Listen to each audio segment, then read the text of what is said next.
Bismillah. Assalamualaikum Ustaz Sa'id. Semoga Allah selalu menjaga Ustaz dan memudahkan pembangunan masjid misalnya. Maaf Ustaz, ada pertanyaan-pertanyaan seputar puasa di bulan Muharram. Satu, kapan kita beribadah puasa di bulan Muharram? Dan apakah lebih baik puasa 1 hari atau 2 hari? Apa hikmah puasa 2 hari? Bismillah. Pertanyaan pertama, kapan kita beribadah puasa di bulan Muharram? Maka jawabnya, pada hari ini adalah tanggal 8 dari bulan Muharram. Maka besok tanggal ke-9 dan besoknya tanggal 10.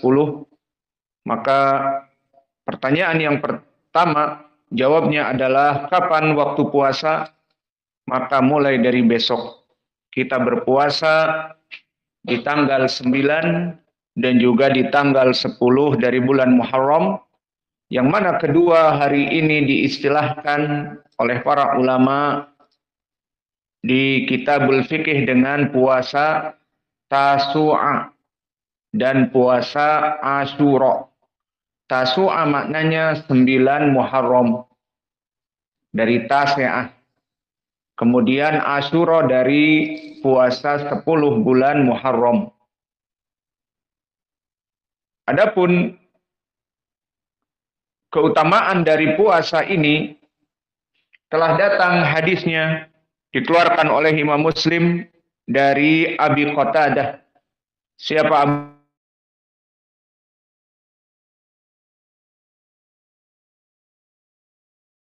Ramadan, maka akan terhapuskan dosa-dosanya. Adapun catatan di sini, dosa-dosa besar, maka harus dengan taubah. Tidak direct dihapus dengan amal-amal soleh. Maka pertanyaan yang kedua, disebutkan apakah lebih baik puasa 1 hari atau 2 hari? Maka telah terjadi ikhtilaf di kalangan para ulama tentang puasa Tasu'a. Apakah puasa hari ke-9 Tasu'a itu juga kita lakukan lebih baik, atau hanya puasa itu puasa Asyura? Karena di hadis, barang siapa yang siam yaumi Asyura. Asyura adalah hari yang ke-10. Lalu kenapa harus juga atau sunnah juga atau dianjurkan puasa hari ke-9? Maka telah terjadi ikhtilaf di kalangan para ulama. Yang rajih langsung agar singkat jawabannya adalah hukumnya sunnah melaksanakan puasa di hari yang ke-9 juga. Dan ini pendapat dari Imam Asy-Syafi'i dari kelompok Syafi'iyah. Dan juga Imam Ahmad dari kelompok Al-Hanabilah. Dan juga Ishaq ibnu Rahaweh yang merupakan qorin dari Imam Ahmad, imam yang agung. Maka ketiganya berpendapat, ditambah para ulama yang lainnya, yustahab saumi ausiyamu at-tasi' wal asir jami'an. Maka disunahkan puasa yang ke-9 dan yang ke-10 berbarengan 2 hari. Dan ini yang zahir madhab Syekh kami Muqbil. Maka mana pendalilannya? Pendalilannya tentang puasa hari yang ke-10 hadis Abi Qatadah tadi. Bahkan disebutkan nas siyamu yaumi Asyura. Puasa hari yang ke-10. Nah, tinggal pendalilan mana? Pendalilan hari yang ke-9. Pendalilan hari yang ke-9 hadis yang lain. Diriwayatkan oleh Imam Muslim dari Ibni Abbas. Yang mana hadis ini disebutkan hina shoma Rasulullah sallallahu alaihi wasallam yauma Asyura, di saat Nabi berpuasa bersama kaum muslimin hari Asyura, maksudnya tanggal 10, wa amara bisiyamihi, dan Nabi memerintahkan kaum muslimin untuk melaksanakan puasa juga. Qalu ya Rasulullah, innahu yaumun tu'azimuhul yahud wan nasara. Maka wahai Rasulullah, puasa Asyura itu adalah hari dari peringatan yang besar dari orang Yahudi. Adapun riwayat An-Nasara, maka di sini kebanyakan di riwayat Al-Bukhari tidak ada tambahan An-Nasara. Maka diriwayatkan oleh Imam Muslim ditambah An-Nasara. Wallahu a'lam. Yang jelas di hadis ini disebutkan di riwayat Muslim ini bahwa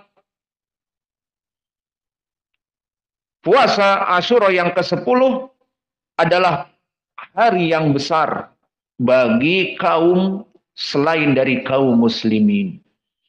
Maka orang-orang Yahudi memperingatinya. Faqala Rasulullah sallallahu alaihi wasallam, dan orang-orang Nasara pun dohirnya memperingatinya seperti di riwayat ini yang sahih karena mereka mengikuti Yahud.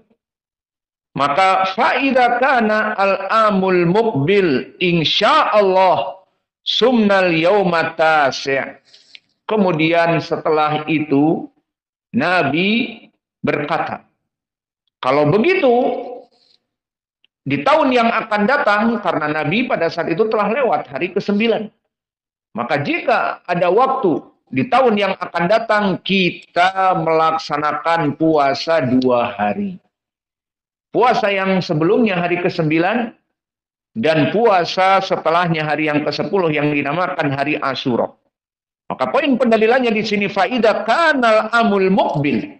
Maka jika kita diberikan umur panjang sampai bertemu dengan tahun depan, karena Nabi telah puasa Asyura, telah lewat hari ke-9, maka kita akan berpuasa Asyura. Kami akan berpuasa Asyura. Maka berkata Ibnu Abbas perawi hadis, falam ya'til amul muqbil, maka tidak sampai kepada tahun yang ditentukan, tahun yang berikutnya. Hatta tuwfiya Rasulullah sallallahu alaihi wasallam. Maka Rasulullah meninggal. Tuwfiya Rasulullah sallallahu alaihi wa ala alihi wasallam. Nabi meninggal. Maka dari sini disebutkan oleh para ulama, Nabi di saat disebutkan oleh Ibnu Abbas bahwa hari ke-10 itu ibadahnya orang-orang kafir dari Yahudi yang musyrik menyembah Uzair dan juga An-Nasara yang menyembah Yesus Kristus. Maka di sini menjadikan isyarat bahwa kita melaksanakan puasa juga kaum muslimin pada hari itu. Maka akhirnya Nabi mengatakan, ya sudah, untuk tahun depan kita berpuasa yang ke-9. Maka wajah pendalilannya di sini bahwa Nabi telah berniat jika dipanjangkan usianya di tahun yang akan datang dia akan berpuasa di hari yang ke-9. Dan qadarallah masya'a fa'ala, Nabi meninggal di akhir tahun itu. Tidak sampai kepada Muharram yang berikutnya. Maka disinilah dari landasan istihbab. Besok kita berpuasa di hari yang ke-9 dan di hari yang ke-10. Maka ini jawaban kita dari yang kedua, bahwa puasa 2 hari adalah sunnah. Maka sebelum kita jawab yang ketiga, saya ingatkan agar para santri di sini besok kita laksanakan puasa beramai-ramai. Insya Allah puasa besok dan buka beramai-ramai. Jadi besok buka ala hisabina. Dari kocek kita. Mau makan apa? Sate?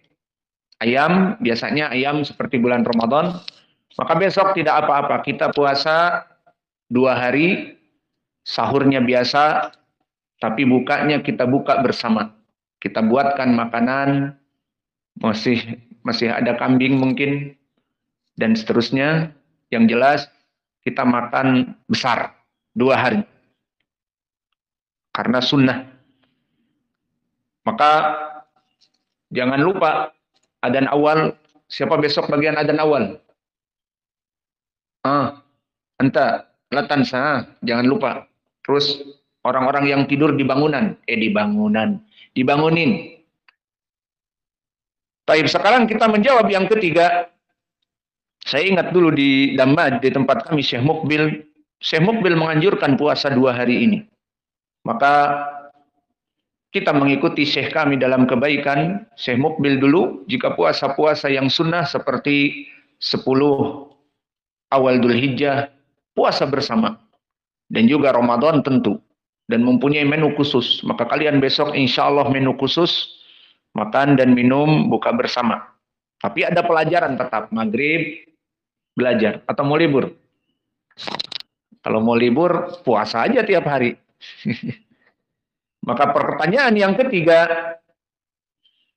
disebutkan apa hikmah puasa 2 hari? Tadi kita katakan hukumnya sunnah. Lalu apa hikmahnya? Hikmahnya dari asbabul wurud hadis. Kita kembali kepada kisah tadi Ibnu Abbas di riwayat Muslim. Ibnu Abbas mengingatkan Nabi bahwa hari ini puasa yang ke-10 ini wahai Rasulullah, hari pengagungan orang-orang Yahud dan Nasara. Maka kemudian Nabi memberikan fatwa kepada para sahabatnya agar di tahun depan kita puasa yang ke-9-nya dan ke-10. Apa berarti tujuannya? Apa hikmah di balik itu? Maka hikmah di balik itu yang paling kuat adalah mukhalafatu ibadati ahlil kitab au al-musyrikin. Kita menyelisihi dari ibadah-ibadah orang-orang musyrik. Yang mana antum ketahui orang-orang musyrik dari Yahud dan Nasara dan orang-orang yang lainnya, maka mereka berpuasa sama, berpuasa. Mereka bahkan sholat sama, melaksanakan sholat. Maka oleh sebab itu, dinaskan oleh Imam Ibn Taimiyah, seperti di Fatawa Al-Kubra, berkata Syekhul Islam, bahwa Nabi telah melarang permasalahan tasyabbuh dengan ahli kitab, bahkan dalam permasalahan ibadah. Di hadis-hadis yang banyak. Dan di antaranya kata Asy-Syaikh, untuk menyelisihi dari ibadah-ibadah dengan ahli kitab, di antaranya fi Asyura, di mana ibadah puasa hari ke-10 Asyura. Ibadahnya orang Yahud dan Nasara, dan muslimin pun melaksanakan ibadah. Maka daripada tasyabbuh, maka Nabi mengatakan la in istu ila qabilin la asumanna tasi'. Maka jika aku hidup di tahun yang akan datang, aku akan berpuasa di hari yang ke-9 agar menyelisihi ibadahnya Yahud dan Nasara. Maka oleh sebab itu juga Imam An-Nawawi di kitabnya Al-Majmu', kitab Al-Fiqh, annal murada minhu mukhalafatul Yahud fi iktisarihim alal asir wa huwa marwi an Ibnu Abbas.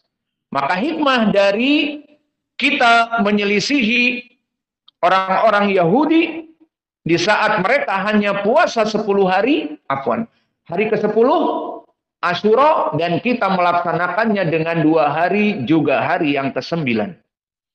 Maka ini ucapan Imam An-Nawawi bahwa tujuannya adalah hikmahnya mukhalafah. Dan begitu pun disebutkan oleh Al-Hafidh Ibnu Hajar di Fathul Bari tentang syarah lain baqaitu ila qabilin la asumanna. Maka jika aku ada panjang umur, tahun depan kita puasa hari yang ke-9. Maka kata Al-Hafidh Ibnu Hajar, maka ini menunjukkan mukhalafatun lil Yahud wa Nasara wa huwal arjah bihi. Maka yang paling rajih dari hikmah adalah hikmahnya menyelisihi ibadah-ibadah ahlul kitab. Maka di sini barakallahu fikum kita berikan jawaban juga. Dan di sana barakallahu fikum telah datang nas yang sahih dan sharih bahwa kita diperintah untuk menyelisihi bahkan ibadah-ibadah yang sama dari al-Yahud dan Nasara. Maka untuk contohnya misalnya puasa. Apakah puasa hanya peribadatan kaum muslimin? Tidak. Coba antum rujuk kepada surat Al-Baqarah yang ma'ruf. Kutiba alaikumusiyam. Kama kutiba alal ladina min qablikum la'allakum tattaqun. Maka kutiba maknanya diwajibkan bagi kalian seperti diwajibkan kepada orang-orang sebelum kalian untuk berpuasa. Poin pendalilannya, puasa Ramadan wajib bagi kaum muslimin, seperti diwajibkan juga puasa-puasa bagi agama yang lain. Maka agama yang lain tidak pantas untuk diikuti. Maka harus diselisihi. Maka oleh sebab itu datang di dalam hadis yang lain, bagaimana menyelisihi ibadah puasa Ramadan dengan ibadah puasa al-Yahud dan Nasara. Di antaranya apa? Pertama tentang sahur. Maka telah datang hadis yang diriwayatkan oleh Imam Muslim dari Abdullah bin Amr bin Al-As, atau dari bapaknya dari Amr bin Al-As, bukan dari Abdullah tapi bapaknya Amr bin Al-As, bahwa Nabi Muhammad SAW bersabda, "Faslun ma baina siyamina wa siyami ahlil kitab aklatus sahar." Bahwa penjeda dan pembeda antara puasa kaum muslimin dengan puasa ahlul kitab adalah apa? Makan sahur. Maka oleh sebab itu di dalam Islam makan sahur sangat dianjurkan, seperti di dalam hadis yang muttafaqun alaih dari Anas bin Malik. Tasahharu fa inna fi sahuri barakah. Maka sahurlah kalian karena makan sahur itu ada keberkahan padanya. Maka di hadis-hadis yang agung ini disebutkan makan sahur itu barokah. Di antaranya apa? Menyelisihi ibadah puasanya orang-orang Yahud dan Nasara. Maka lihat, di dalam ajaran Islam, asas dari peribadatan kaum muslimin berbeda dengan peribadatan orang-orang Yahud dan Nasara sesuai di dalam surat Al-Fatihah. Wahai Allah, ihdina as-siratal mustaqim, siratal ladina an'amta alaihim, ala qiraah Hamzah, atau siratal ladina an'amta alaihimu ghairil maghdubi alaihimu waladhdallin, ala qiraah Ibnu Katsir dan Abu Ja'far, dan ala qiraah Hafs an Asim dan juga Wars, siratal ladina an'amta alaihim ghairil maghdubi alaihim waladhdallin. Apa maknanya? Wahai Allah, berikanlah kami petunjuk khusus kepada kaum muslimin. Ghairil maghdubi alaihim waladhdallin. Jangan pemberian petunjuk kepada orang-orang maghdubi alaihim al-Yahud, wadhdallin orang Nasara. Maka di sini menjadi penjeda di dalam surat Al-Fatihah.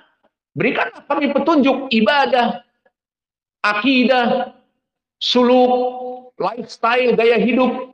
Yang mana petunjuk itu berbeda dengan petunjuk baik ibadah, baik lifestyle orang-orang Yahud yang maghdub alaihim, yang engkau murkai, dan ad-dallin, dan orang-orang yang sesat dari Nasara.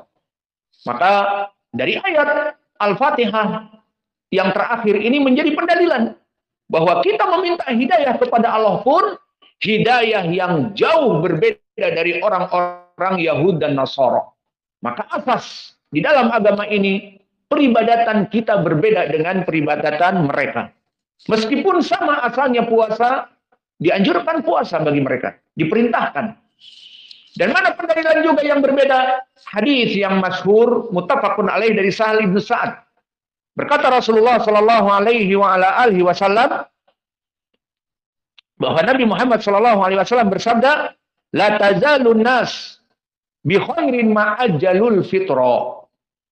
Maka tidaklah kaum muslimin dalam keadaan kebaikan, diriwayat ala sunnati, dalam keadaan sunnahku, ma'ajalul fitro, di saat dia puasanya itu menyegerakan berbuka. Dengan apa? Ghurubi syams, masuknya bulatan matahari ke titik ataupun ke ufuk cakrawala, itu berbuka waktunya. Kenapa Nabi mengatakan la yazalun nas bi khairin, diriwayat la yazalun nas ala sunnati, Maka terus-menerus umatku dalam keadaan sunnahku dan kebaikan, karena di sana ada hadis yang menjelaskan al-Yahud,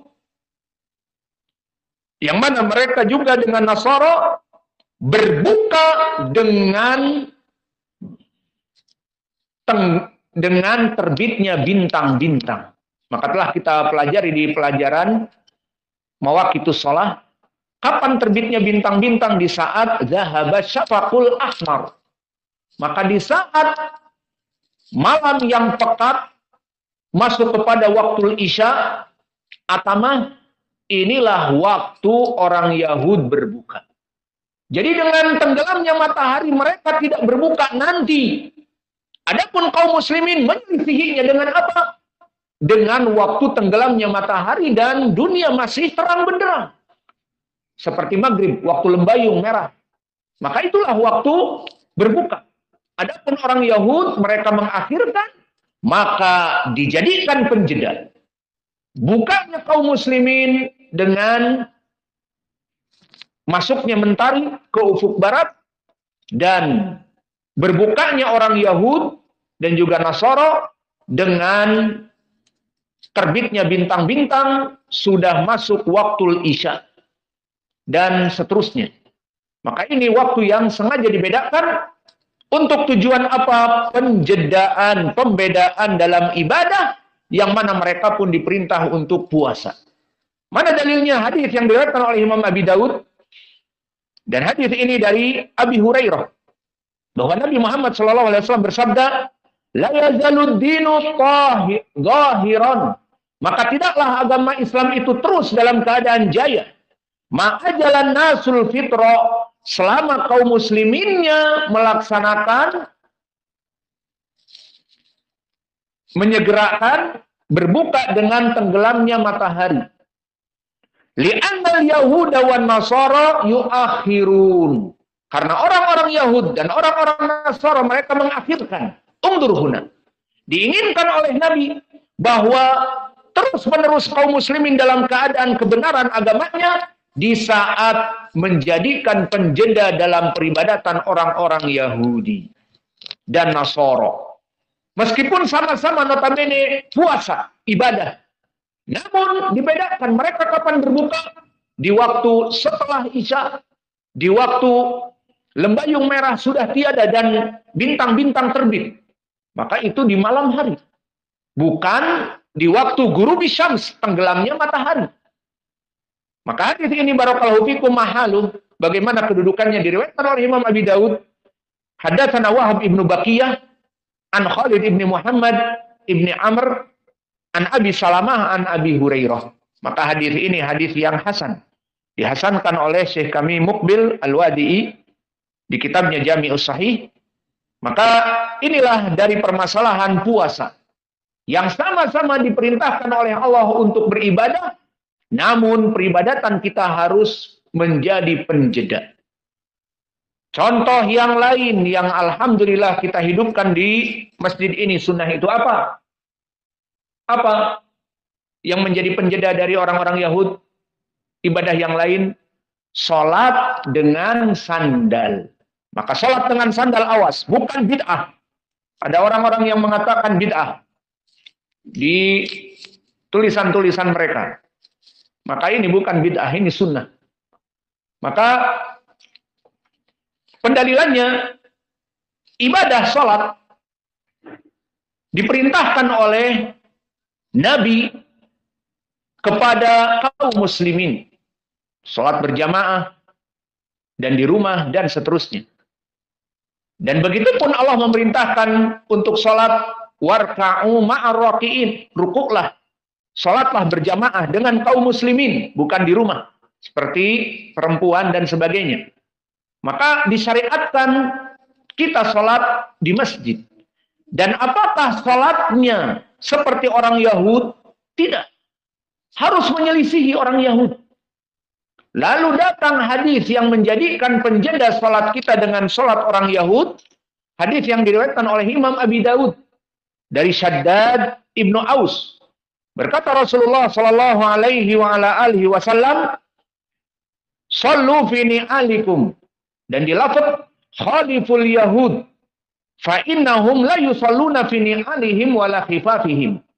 Maka di lafaz disebutkan selisihilah orang-orang Yahud. Dan di riwayat An-Nasa'i, kalau tadi Abu Daud di Nasa'i, khaliful yahud wan nasara. Maka dalam salat yang ibadahnya sama pun, Nabi memerintahkan kita untuk menjadi penjeda dalam salat kita. Apa dikatakan? Salatlah kalian dengan menyelisihi orang Yahud dan Nasara. Fa innahum la yusalluna fi ni'alihim. Karena mereka tidak salat dengan sandal-sandal mereka. Maka orang Yahudi yang sebelum kita dan orang Nasara yang sebelum kita, salat mereka dengan telanjang kaki. Dan ini adalah salatnya mereka. Lalu kita kaum muslimin, kata Nabi, khaliful yahud wan nasara. Selisihilah salat kita dengan mereka.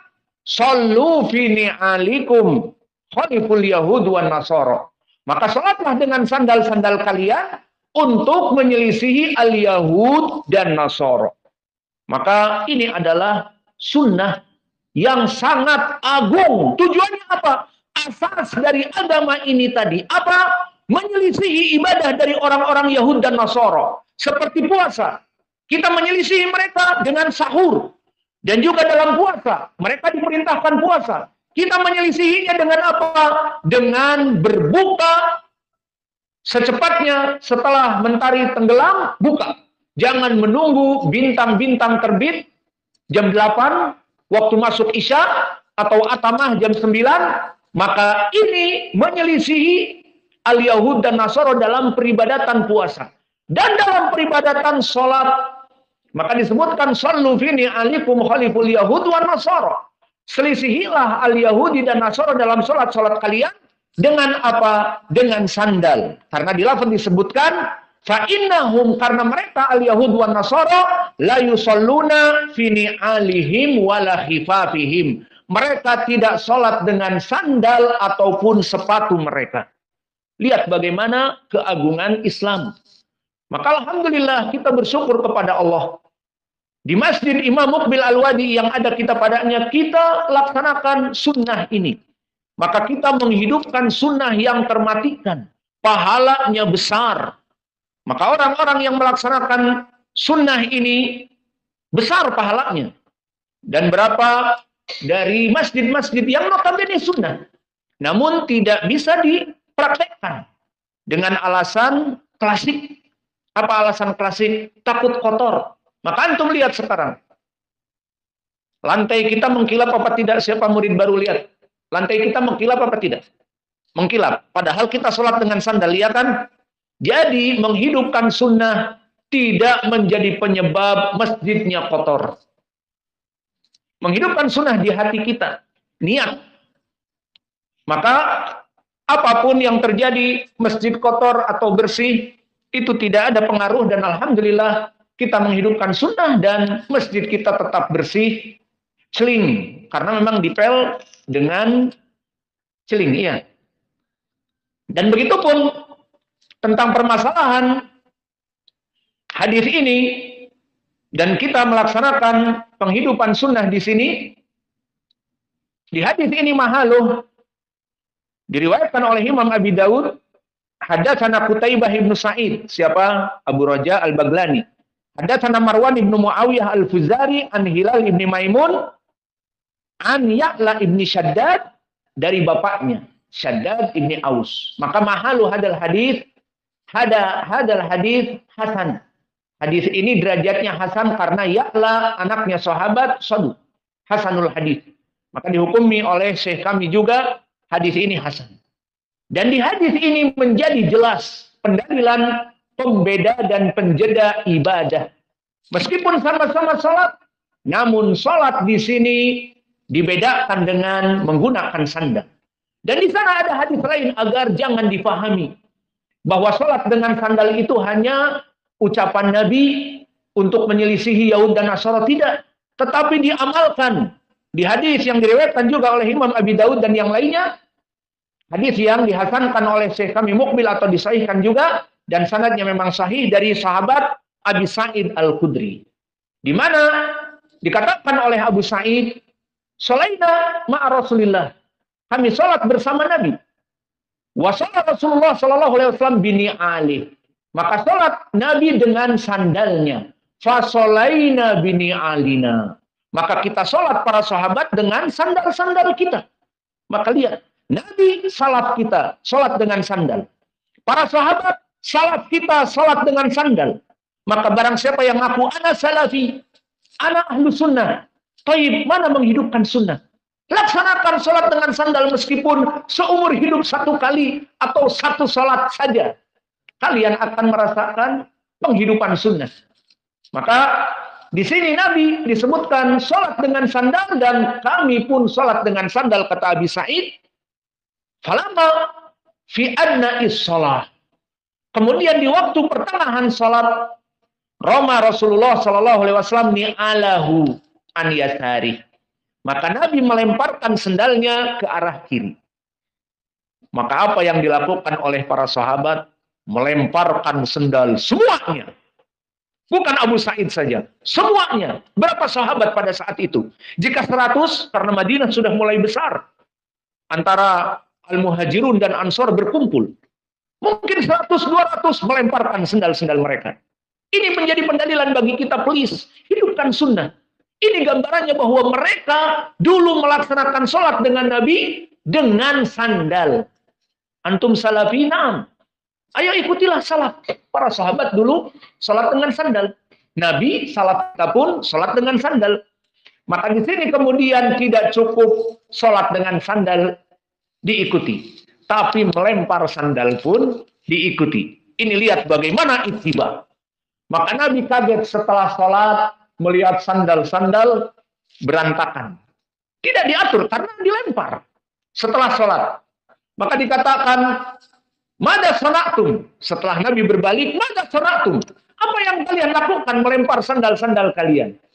Maka dikatakan, "Sholaina khalfak bini alik wa ramaina lama ra'aina ramaitani alak." Maka kami sholat dengan sandal-sandal kami mengikuti sunnahmu, dan kami melemparkan sandal-sandal kami mengikuti kamu karena kamu melempar sandal. Maka apa kata Nabi? Fa inna Jibril atani faqala li fa inna fi na'laika qadarah. Bahwa di waktu aku sholat menggunakan sandal, datang Jibril memberitahu ada najis. Dan najis adalah dari perkara yang tidak boleh. Dan syarat dari ibadah salat ibtiad anin najasah sawa'un kana fil makan au fil libas au fil jasad. Maka di sini Nabi melemparkannya. Aku melemparkan sendalku karena ada Jibril datang kepadaku. Adapun kalian melempar sendal-sendal kalian para sahabat semuanya, bukan Abu Sa'id. Juga mungkin Umar, Abu Bakar, Utsman, Ali dan yang lainnya. Apakah ada najis? Mungkin tidak ada. Maka di sini dijawab dengan tegas, "Ya Rasulullah, kami melemparkan sandal-sandal kami karena mengikuti sunnahmu. Kamu melemparkan sandal, kami pun melemparkan sandal." Maka ini ahli sunnah wal jamaah sangat peka kepada sunnah-sunnah, terutama yang termatikan. Maka lihat, karena termatikannya sunnah sholat dengan sandal, dan juga sunnah 2 rakaat sebelum maghrib, dan juga sunnah yang kita dapati masjid-masjid di seluruh daerah kita, ternyata adzan awal itu dia ditiadakan. Maka para marbot-marbot masjid bangun jam 4 sama seperti kita adzan dan mengumandangkan as-salatu khairum minan naum. Maka mereka bismillahirrahmanirrahim. Hal ataka hadithul ghasyiyah. Iya, selalu itu terus. Qiraah al-afasi. Maka al-marbot di sini bangun bukannya ada, tetapi malah menyetel Al-Quran. Apakah dulu di dalam hadis-hadis Nabi memerintahkan Bilal adzan awal atau memerintahkan Bilal baca Al-Quran di atas masjid? Jawabnya adzan. Sampai di dalam hadis yang banyak muttafaqun alaih dari berbagai sahabat bahwa Nabi memerintahkan Bilal untuk adzan awal. Idza sami'tum adzana Bilal faqulu washrabu wa la yamna'ukum minas sahur. Jika kalian mendengar adzannya Bilal, lanjutkan makan dan minum dan jangan mengharamkan kalian dari makan dan minum. Fa innahu yu'adzin bilail. Karena dia adzan di malam hari. Jam 4 sebelum waktu fajr. Maka ini sunnah yang dilakukan oleh Nabi kepada Bilal agar adzan, bukan Bilal seperti sekarang misalnya disuruh mengumandangkan Al-Quran. Maka para marbot di zaman now dari mana nggak tahu apakah ada sunnah yang baru bahwa dari sunnah adzan awal diganti dengan Al-Quran, maka Allahul Musta'an, musibah.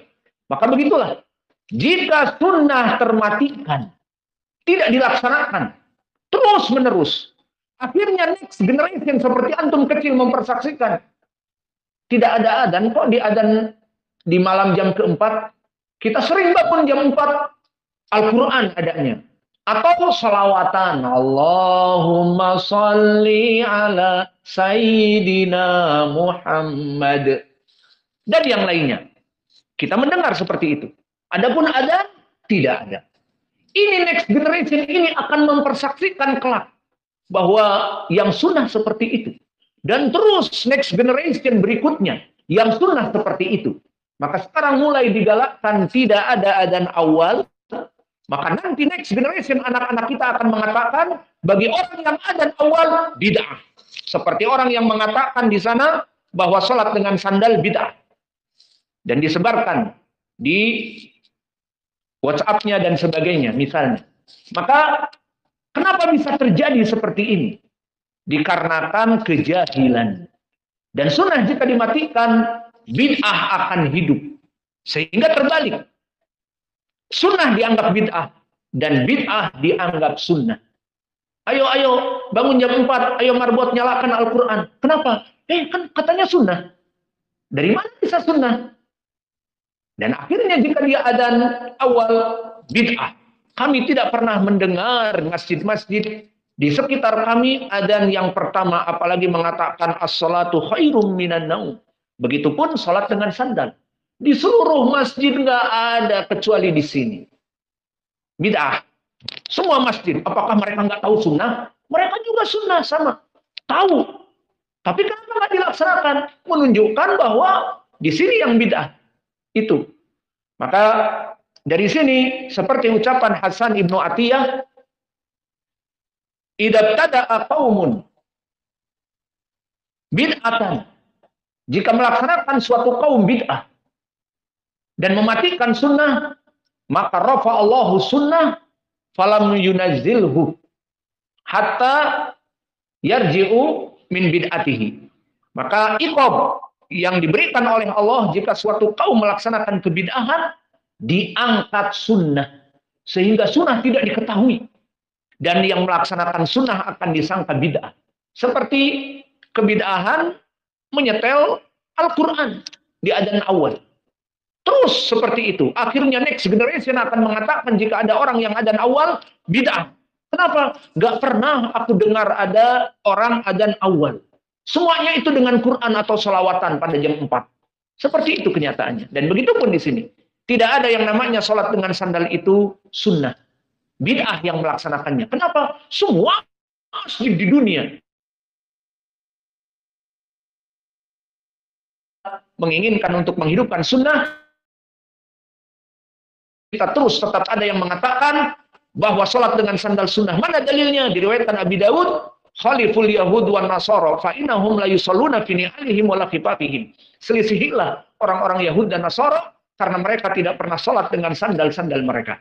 Maka ini contoh dua ibadah. Sholat menyelisihi Yahud dan Nasara. Puasa menyelisihi Yahud dan Nasara. Dan begitu pun di dalam lifestyle, gaya hidup.